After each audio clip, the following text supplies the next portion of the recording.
petits arbres rêvaient à ce qu'ils voudraient faire quand ils seraient grands.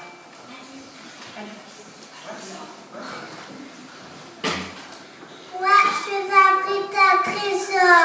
Je veux devenir le plus beau coffre à trésor du monde.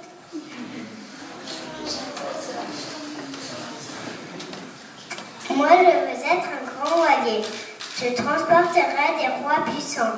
Je serai le plus beau bateau du monde. Moi, je ne veux pas quitter cette montagne. Je veux devenir si haut qu'en levant les yeux au ciel, les gens penseront à Dieu. Les années passèrent, les pluies tombèrent, le soleil brilla et les petits arbres devinrent grands. Un jour, 3 bûcherons montèrent dans la montagne.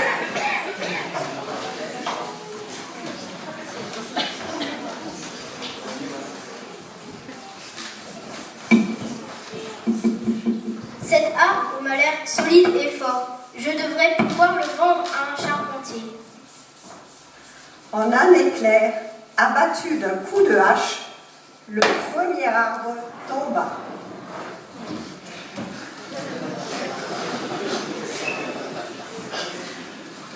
Cet arbre a l'air solide et fort. Je devrais pouvoir le vendre au conducteur de bateau. En un éclair, abattu d'un coup de hache, le deuxième arbre tomba.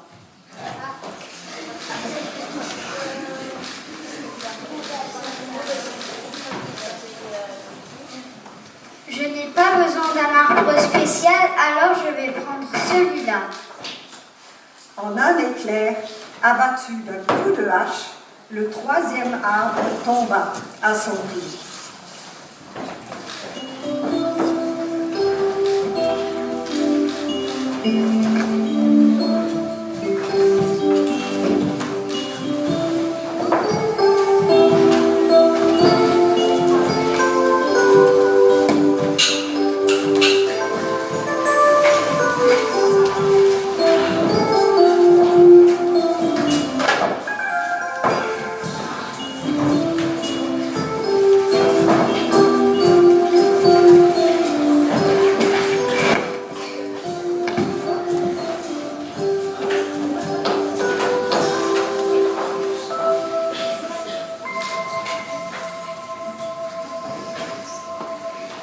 Le premier arbre fut transporté chez le charpentier. Il en fit une mangeoire pour animaux.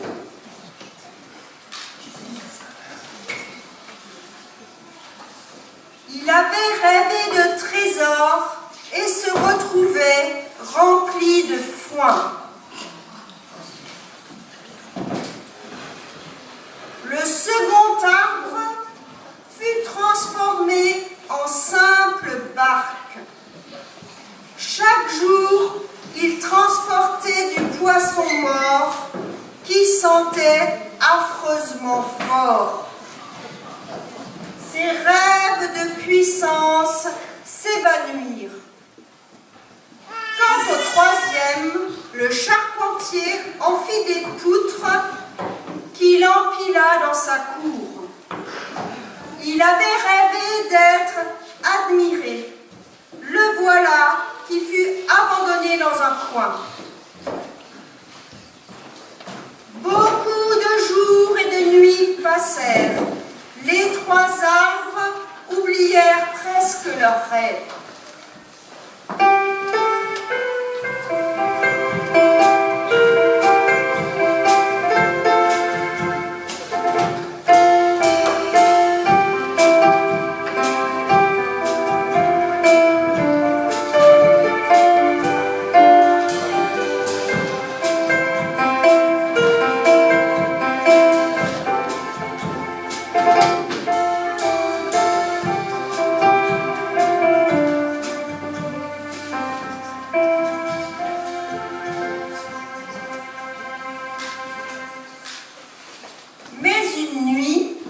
La lumière d'une étoile dorée éclaira le premier arbre. Un homme et une femme arrivèrent à l'étable. La jeune femme donna naissance à un bébé.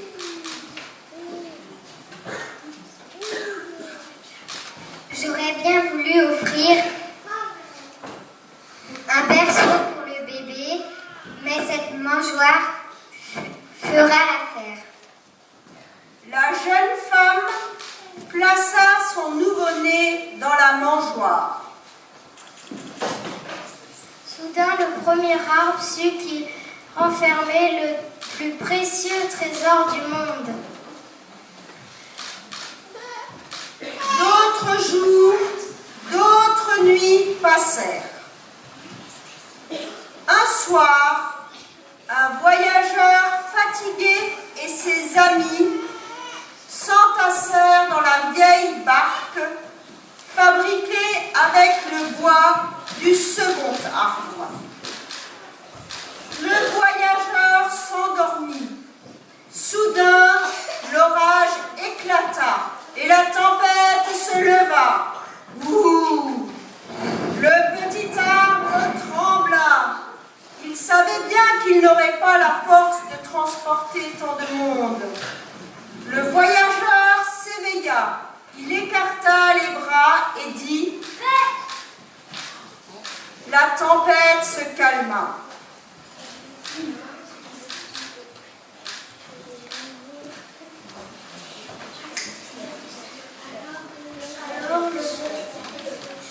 Soudain, le deuxième arbre sut qu'il transportait le roi des cieux et de la terre. À quelque temps de là, un vendredi matin, le troisième arbre fut fort surpris lorsque ses poutres furent arrachées de la pile de bois oubliée. Transporté au milieu des cris de la foule,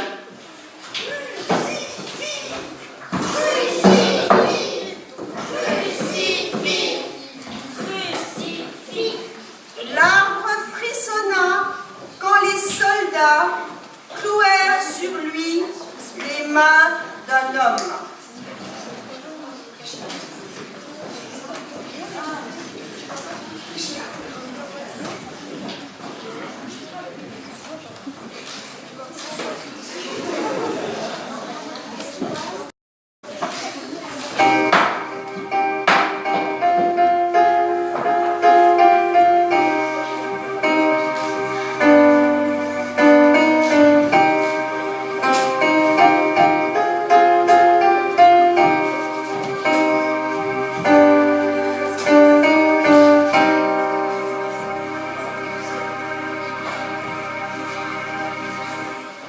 Mais le dimanche matin, quand le soleil se leva, la terre tout entière vibra d'une immense joie.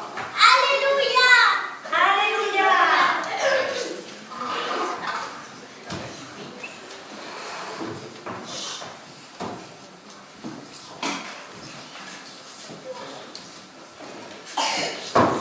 Le troisième arbre sut que l'amour de Dieu avait tout transformé.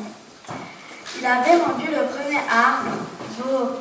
Il avait rendu le deuxième arbre fort. Et à chaque fois que les hommes penseraient au troisième arbre, ils penseraient à Dieu.